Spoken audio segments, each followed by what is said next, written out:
네, 오늘 함께 나눌 말씀은 십자가에 못 박혀 죽으시고 사도신경으로 말씀드린 겁니다. 고린도전서 2장의 말씀으로는 내가 너희 중에서 예수 그리스도와 그가 십자가에 못 박히신 것 외에는 아무것도 알지 아니하기로 작정하였음이라. 십자가에 못 박히신 예수 그리스도 외에는 아무것도 알지 아니하기로 작정하였음이라. 창세기 2장의 말씀입니다. 선악을 알게 하는 나무의 실과는 먹지 말라. 내가 먹는 날에는 정령 죽으리라. 여자가 그 나무를 본즉 먹음직도 하고 부함직도 하고 지혜롭게 할 만큼 탐스럽기도 한 나무인지라. 여자가 그 실과를 따먹고 자기와 함께한 남편에게도 주매 그도 먹은지라. 내가 너더러 먹지 말라 한 나무 실과를 먹었은즉 너는 땅은 너로 인하여 저주를 받고 너는 종신토록 수고하여야 그 소산을 먹으리라. 필경은 흙으로 돌아가리니. 창세기 2장과 3장에 있는 말씀입니다. 이 말씀을 로마서 5장에서는 이러므로 한 사람으로 말미암아 죄가 세상에 들어오고 죄로 말미암아 사망이 왔다. 사망이 왔나니. 이렇게 우리들을 가르치고 있습니다. 인간은 비참한 존재입니다. 인간은 빈곤한 그러한 존재입니다. 인간은 망하게 되어 있는 상태에 처해 있는 우리 인간들입니다. 이것을 깨달아야 우리 인간은 그리스도께로 달려가게 되어 있습니다. 그러므로 그리스도가 우리 마음속에 태어나기 전에는 반드시 영적인 고통, 양심의 고통, 죄로 말미암은 깊은 고통이 우리 마음속에서 우리를 찔러야만 합니다. 찌르게 되어 있습니다. 사도행전 2장 37절에 저희가 이 말을 듣고 마음에 찔려 물어 가로되 우리가 어찌할꼬 하거늘 그랬습니다. What shall we do? 마음의 찔림, 마음의 고통, 이 What shall we do? 우리가 어떻게 해야 구원을 받을 수 있습니까? 라고 하는 이러한 질문과 의문을 품게 되어 있는 것입니다. 그래서 구원의 시작은 양심의 죄에 대한 자각, 양심의 죄로 말미암은 고통, 영적인 죄로 말미암은 이러한 영적인 고통으로 하나님께서는 우리 인간의 심령을 찌르는 것입니다. 구원에 이르는 신음을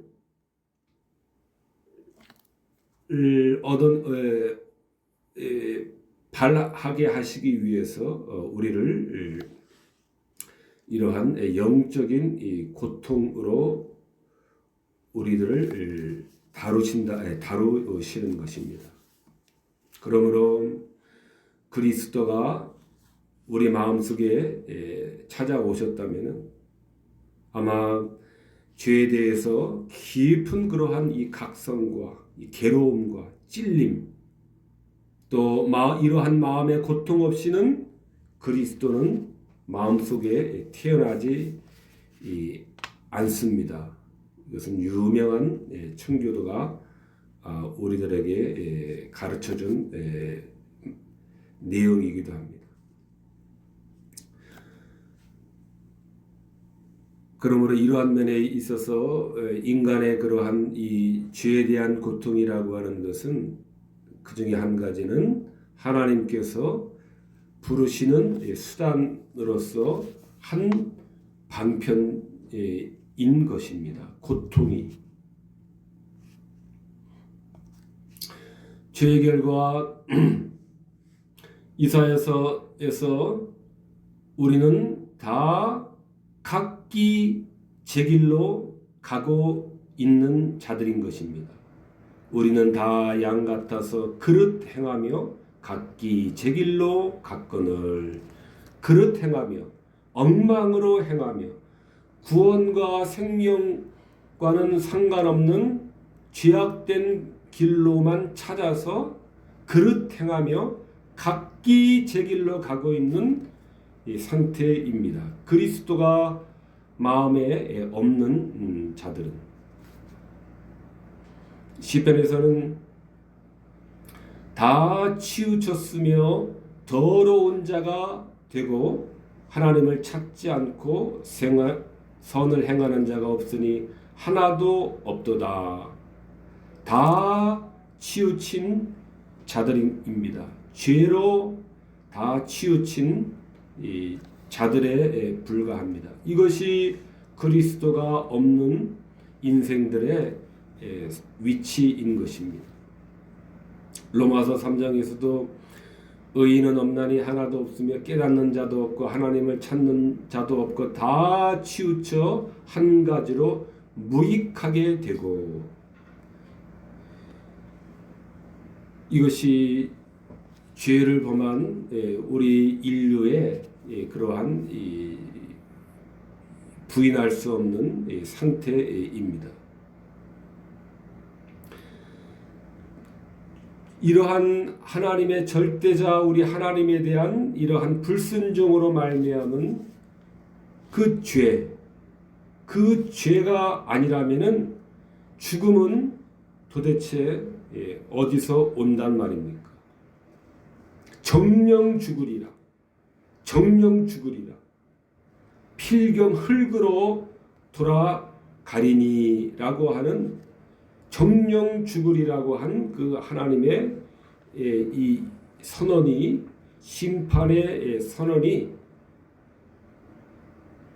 실과를 따먹고 자기와 함께한 남편에게도 주매 그도 먹은지라. 먹지 말라 한 하나님의 명령에 불순종한 그 이루 말할 수 없는 그 죄에 대한 죽음으로써, 심판으로써 우리에게 죽음이 찾아오는 것입니다. 하나님의 말씀을 그 한마디 듣지 않았다라고 해서 우리를 죽음으로 보내는 것이 가능한가? 우리는 이러한 생각을 가질 수 있습니다만은, 비천한 우리 인간 사회에서도 자녀가 부모의 말을 듣지 않으면은 우리는 가장 혹독한 그러한 이 언어로서 그 자식을 나무랍니다. 또 회사에서도 사장의 명령을 거부하고 사장의 말을 듣지 아니하는 그러한 이 직원은 뭐 쉽게 간단하게 말해서 해고가 될 것입니다. 사장의 정당한 그러한 지시를 거부하는 자들에게는 해고가 정당하게 내려질 수가 있습니다. 우리 인간 사회에서 이러한 위에 있는 이 사람에 대한 이 불순종, 합당한 처사에 대한 불확실한 그러한 이 항거는, 명분 없는 항거는 쫓겨나고 설 수 없다라고 하는 것은 우리 보편적인 인간 사회에서도 적용되는 그러한 법칙이므로 하나님께서 우리를 죽음으로 그렇게 처리하신다라고 해서 이것이 잘못은 없다라고 하는 것입니다. 오히려 하나님의 말씀을 순종하지 않은 이러한 심판이 우리 이 인류에게 있어서 이것이 보편적으로서 법의 원리로서 작동을 하고 있다라고 하는 것입니다. 법을 지키지 않을 때 벌을 받는다라고 하는 이 법의 원칙은 하나님께서 명령 먹지 말라라고 명령하셨는데 그 명령을 불순종한 에 대해서 하나님이 심판을 선고하신 그 심판의 결과로서 오늘날 우리 인류에게도 이 법의 적용이 시행되고 있다라고 하는 것입니다. 모든 법의 원형이 되는 것입니다.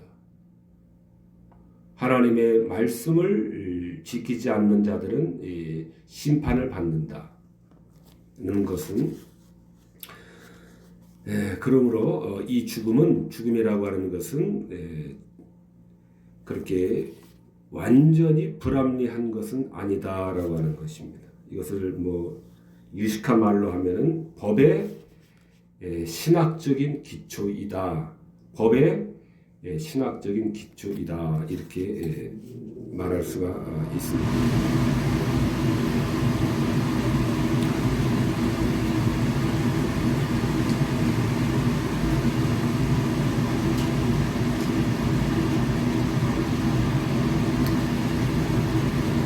죄에 대한 하나님의 진노에서 그러므로 죽음은 온다라고 하는 것을 우리는 명심해야 됩니다.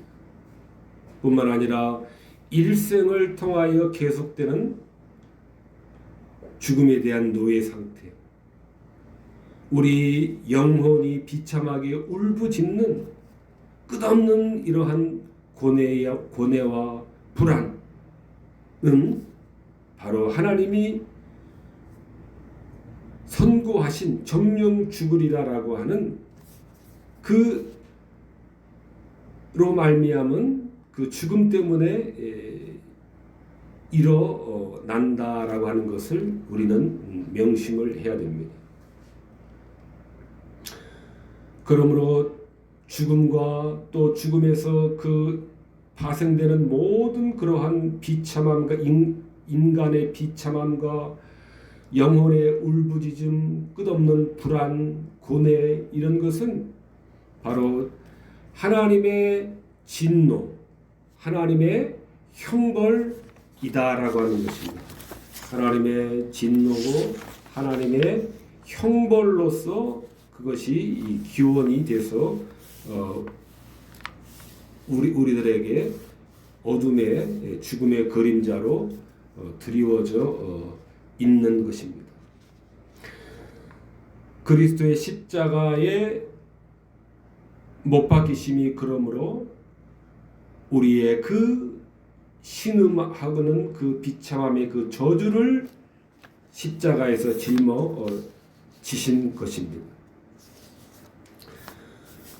그 결과 저주에서 우리 인간들은 해방을 주심이고 저주를 멸하심이 이 십자가인 것입니다. 예수 그리스도의 십자가인 것입니다.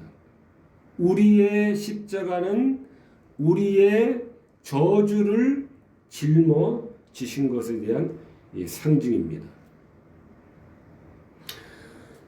그렇게 되기 위해서는 우리의 저주가 그리스도께로 옮겨져야만 하는 것입니다. 그리스도께로만 옮겨져야 우리의 죄의 짐이 덜어지는 것입니다. 그래서 이것을 우리들에게 예표적으로 계속해서 구약 시대 때부터 가르치신 것이 이 구약의 제사입니다. 모세의 희생 제사법 가운데 형상적으로 이것이 표현이 되었던 것입니다. 구약의 제사는 그리스도의 십자가의 제사의 형상이고 표현이었던 것입니다. 그리스도께서 십자가에서 드려지신 그러한 그 희생 제물 대신, 속죄의 제물 대신, 정결 제물이 대심이었던 것입니다.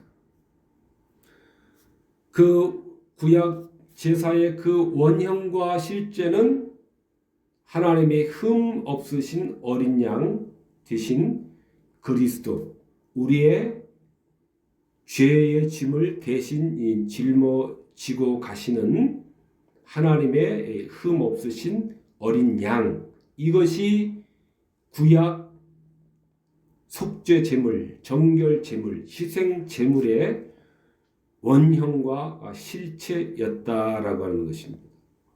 이것을 그리스도의 그러한 정결의 제물 대신 우리에게 쏟아져야 될 그 저주를 대신 맡아주시는 그 그리스도를 가르치기 위해서 구약의 이 제사법이 통해서 우리를 계속해서 가르치셨던 것입니다. 원형과 실체는 십자가 제사로 그것이 집중이 되는 것입니다. 저주를 짊어지신 그리스도이십니다. 신명기 21장에 나무에 달린 자는 하나님께 저주를 받았음이니 그랬습니다. 나무에 달렸다라고 하는 것은 하나님께 저주를 받은 그러한 이 상징이었습니다. 이 상징이었습니다. 표현이었습니다. 그런데 그가 나무에 달린 것은 저주예요. 하나님의 저주에서 하나님이 그렇게 규정을 하신 것입니다. 신명기에서. 그런데 놀랍게도 바로 그리스도께서 갈라디아 3장에 나무에 달린 자마다 저주 아래에 있는 자라 하였음이니라. 신명기 말씀을 인용한 것입니다. 갈라디아 3장에 그리스도께서 우리를 위하여 저주를 받은 바 되사 우리를 위하여 저주를 받은 것이 이 십자가입니다. 우리를 위하여 우리를 대신하여 우리를 대신하여 십자가에서 저주를 받은 것입니다. 왜냐하면 그 십자가는 나무에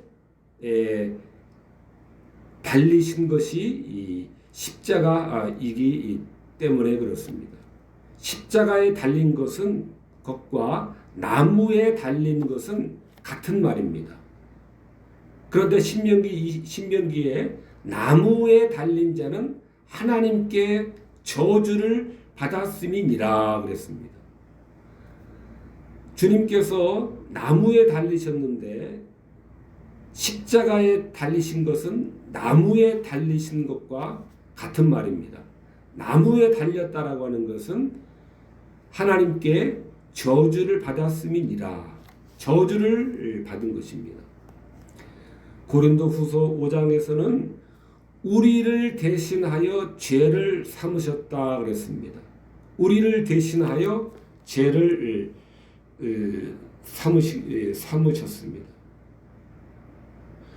우리를 대신하여 죄를 삼으시고 우리의 인류의 죄가 그리스도께 다 옮겨지고 저주가 옮겨진 것입니다.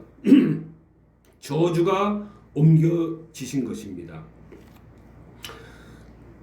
그리고 나무에 달리신 것입니다. 저주를 달고 인류의 저주를 달고 나무에 달리신 것입니다. 인류의 저주가 나무에 달리신 것입니다. 다 십자가로 가져가신 것입니다. 그리스도께서 그리스도께로 우리 죄가 옮겨졌습니다. 그 결과 우리가 하나님의 의로 옷 입혀졌습니다. 하나님의 의로 우리가 옷 입혀졌어요. 하나님의 의로 우리가 가리워졌습니다. 그래서 우리 몸은 지상에 있는 동안에는 낙원에 가기 전까지는, 천국에 들어가기 전까지는 우리는 우리의 몸은 아직 완성에 이르지 못해서 우리의 몸은 더럽습니다. 그러나 하나님의 의로 옷이 입혀졌어요. 하나님의 의로 그리스도로 말미암아 옷이 입혀졌고, 옷이 입혀짐으로 말미암아 우리의 수치가 가리워졌어요. 우리의 죄가 가리워진 것입니다. 그래서 우리가 예수 그리스도의 그러한 저주에, 우리가 받아야 될 저주의 징계를 대신 받음으로, 대신의 원리가 중요합니다. 대신입니다. 대신입니다. 우리가 일본하고 축구를 한다라고 하면은, 만약에 우리나라 모든 인구가 1대2 한 팀씩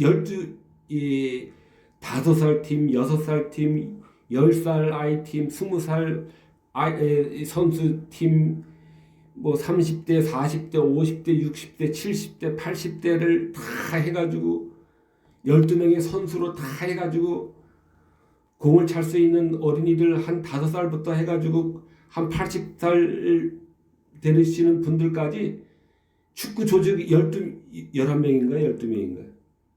축구가 몇 명이죠? 11명. 예. 그 팀을 조직을 해서 일일이 다 축구 경기를 치르지 않더라도 우리 국가 대표가 치름으로써 이것이 지면은 우리나라가 이기면은 우리가 이기는 것이고, 지면은 우리가 일본에게 지는 것이 됩니다. 이것이 대표의 원리입니다.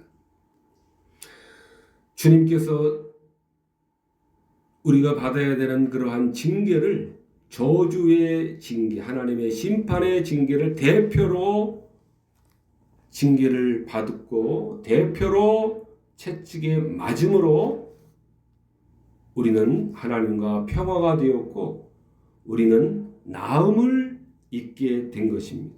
치료가 된 것입니다. 이것이 이 대신의 원리이고 이 대표의 원리인 것입니다. 그렇기 때문에 로마서 8장에 죄를 인하여 자기 아들을 죄 있는 육신의 모양으로 보내어 육신의 죄를 정하셨다라고 말씀하셨던 것입니다. 우리에게 쏟아졌던 그러한 하나님의 진노의 불순종으로 인한 하나님의 진노의 그러한 이 심판을 자기 아들을 죄 있는 육신의 모양으로 보내어 육신의 죄를 정하사 그리스도를 육신의 모양으로 보내시고 그 그리스도의 육신의 죄를 정하심으로 우리의 죄를 옮겨 가신 것입니다. 가져가신 것입니다. 같은 말씀을 이사야서 53장에서도 우리 모두의 죄악을 그에게 담당시키셨도다. 동일한 말씀을 우리들에게 가르치고 있는 것입니다.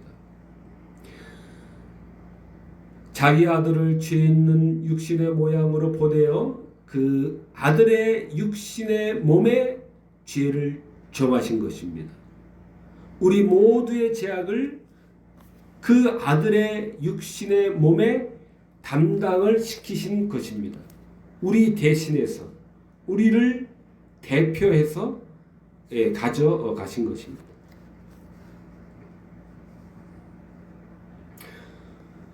그러므로 그리스도의 백성된 자들에게는 그리스도께서 우리들의 모든 죄악을 담당하고 가져가셨기 때문에, 옮겨가셨기 때문에 그 자녀들에게는 이제 죄의 힘이 상실이 되었습니다.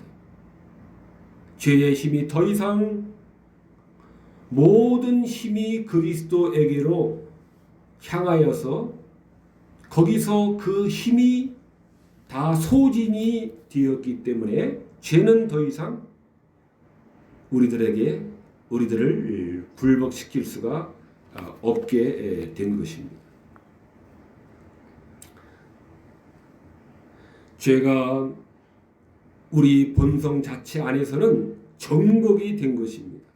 말소가 된 것입니다. 죄의 죽음의 능력이 그리스도에게로 다 쏟아 부어졌기 때문에 우리 본성 자체 안에서는 이제 더 이상 주장할 수 없도록 말소가 된 것입니다.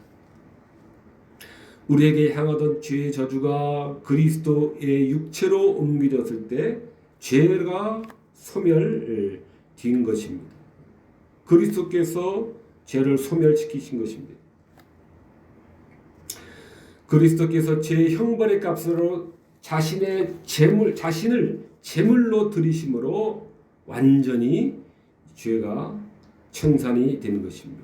심판이 청산이 된 것입니다. 그러므로 우리의 생명의 길, 우리 인간의 구원의 길, 우리 인간이 나가야 할 길, 우리 인간이 살 수 있는 길은 오직 하나밖에 없는 것입니다. 우리의 모든 죄를 다 가져가신 그리스도의 길, 이 한 길밖에는 생명의 길이 없는 것입니다. 그러므로 그리스도를 따르지 않는 자들은 각기 제갈로 갈 뿐인 것입니다. 각기 죽음의 길, 오직 그 한 길로만 가게 되어 있는 것입니다. 그러므로 그리스도의 죽음의 은혜를 우리 자신의 것으로 삼아야만 합니다. 그러므로 그리스도가 저주를 받음으로 죽음과 심판의 두려움을 제거해 주셨음을 우리 마음 깊이 새겨야 합니다. 우리의 마음 깊이 이것을 새겨야 합니다. 그러므로 그리스도가 계시는 마음에는 조용하고 평화스러운 마음이 찾아오는 것입니다. 조용하고 평화스러운 마음. 만약 죽음을 무시하고 마음을 안정시킬 수 없다면 우리는 충분한 깊은 신앙을 체득하고 있지 못함을 우리는 알아야 됩니다. 죽음과 심판의 두려움을 십자가에서 제거해 주셨음을 그러므로 우리는 날마다 마음 깊이 우리가 새기도록 우리의 구원의 길을 우리는 가야 하는 것입니다. 그래서 우리는 조용하고 평화스러운 가운데 마음을 우리가 가질 수 있도록 죽음의 두려움에서, 심판의 두려움에서 그리스도의 죽음의 은혜를 자신의 것으로 삼아서 마음 깊이 날마다 새김으로 우리는 그러한 무서운 마음, 죽음에 대한, 심판에 대한 무서운 마음에서 안정된 마음으로 우리가 돌이킬 수 있도록 그리스도의 죽음의 은혜를 우리는 날마다 우리 가슴에 새겨야 하는 것입니다.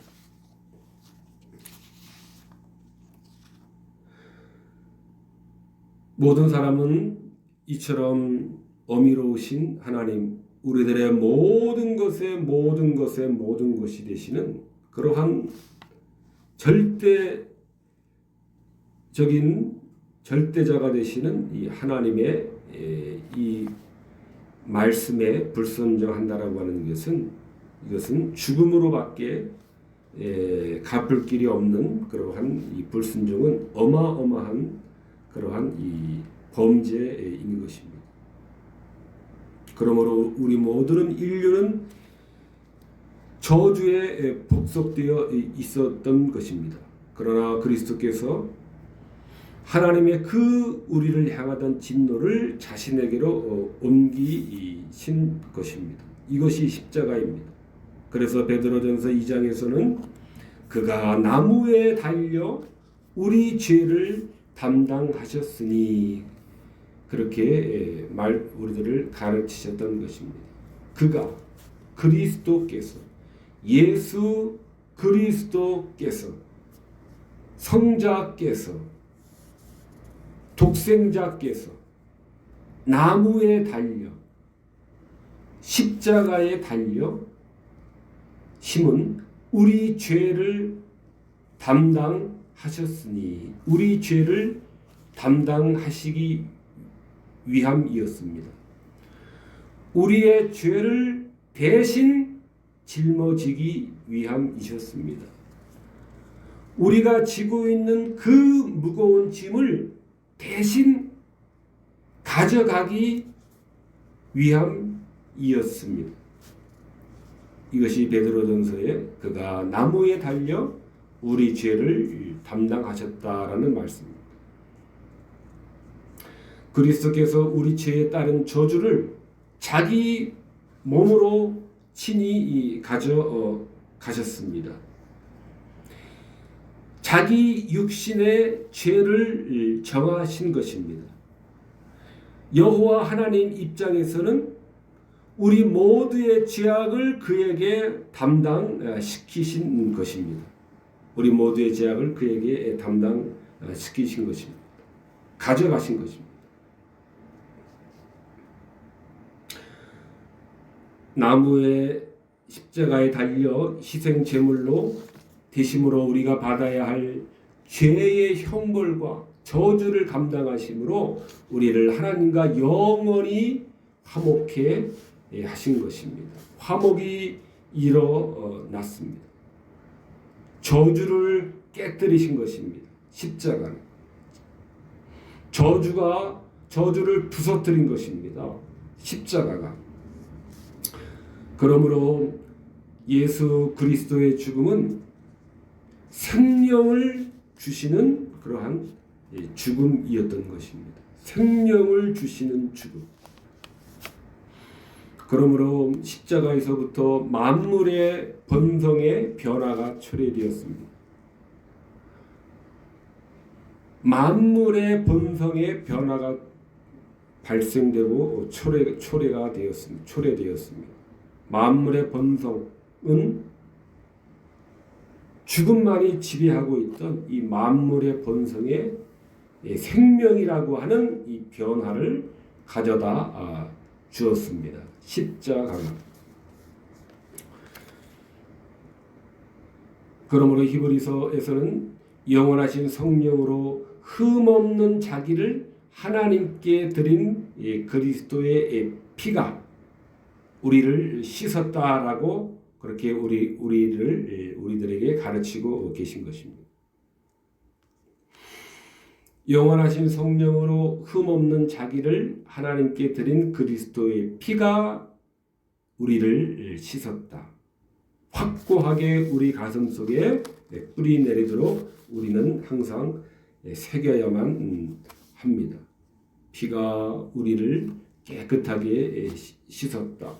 하나님의 진노, 하나님의 심판, 하나님의 형벌, 우리의 비참, 우리의 울부짖음, 우리의 고뇌, 우리의 불안, 이 모든 것이 자기 육신의 죄를 정하시고 우리의 죄악을 그에게 담당시키셔서 십자가에서 제물로 드리신 그 제물 대심으로 말미암아 또한 그 흘리신 피로 말미암아 우리의 죄의 짐은 그리스도의 몸에 교환이 되고 우리는 그 흘리신 피는 우리를 깨끗하게 씻는 그러한 만물의 본성의 변화를 초래가 되었던 것입니다. 우리는 이 십자가의 이 진리가 우리 가슴 속에 확고하게 뿌리가 내리도록 항상 새겨야 하는 것입니다.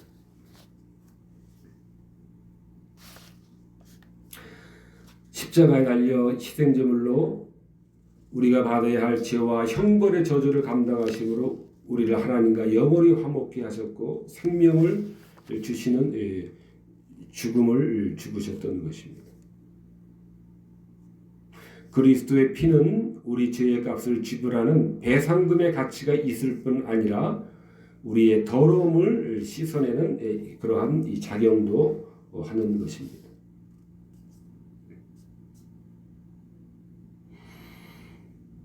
우리의 구원은 완성이 되었습니다. 우리의 구원은 이렇게 십자가에서 완성이 되었습니다. 그러나 우리가 하나 생각을 해야 될 것은 그 완성이 되었지만은 그 구원을 완전히 누리는 문제는 이 지상에서 현세에서 우리의 싸움이 끝날 때까지 그것은 유보되고 있다라고 하는 것입니다. 구원이 완성이 되었지만은 우리가 이 땅에 사는 동안에는 현세에 사는 동안에는 우리는 믿음으로 소망하며 믿음으로 기다리며 인내로 기다려야 되는 그러한 일이 우리들 앞에 놓여 있다라고 하는 것입니다. 구원이 완성되었지만 구원은 완성되었습니다.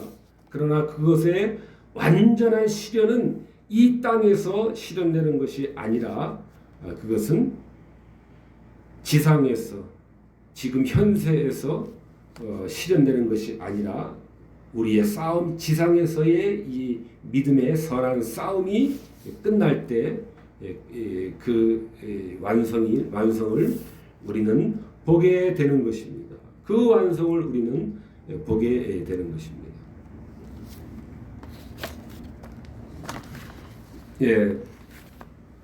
고린도전서 2장 2절 말씀 2장 1절과 2절을 다시 한번 봉독하고 마치도록 하겠습니다. 고린도전서 2장 1, 2절입니다. 형제들아 내가 너에게 나아가 하나님의 증거를 전할 때에 말과 지혜의 아름다운 것으로 아니하였나니 내가 너희 중에서 예수 그리스도와 그가 십자가에 못 박히신 것 외에는 아무것도 알지 아니하기로 작정하였습니다.